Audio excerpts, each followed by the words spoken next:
Supreme court ने हैदराबाद की हुसैन सागर झील में गणेश मूर्तियों के विसर्जन की इजाजत दे दी है। अदालत उज़्मा ने वाज़ेह किया है कि सिर्फ इस साल हुसैन सागर में मूर्तियों के विसर्जन की इजाजत दी जा रही है। तेलंगाना हुकूमत ने तेलंगाना हाई कोर्ट के फैसले के खिलाफ सुप्रीम कोर्ट में अपील की थी।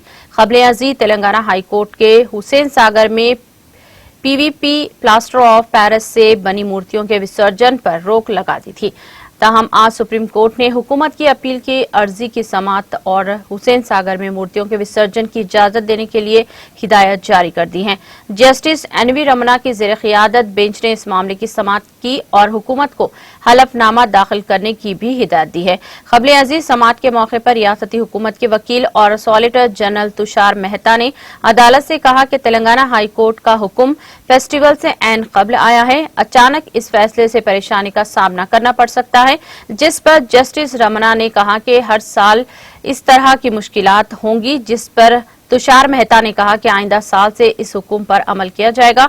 उन्होंने कहा कि झील को आलूदगी से बचाने के लिए इसमें विसर्जन के फौरी बाद इन मूर्तियों को वहां से निकाल दिया जाए। चीफ जस्टिस ने कहा कि हैदराबाद में गणेश मूर्तियों के विसर्जन से बखूबी वाकिफ हैं। झील की सफाई के लिए फंड सर्व किए जाते हैं।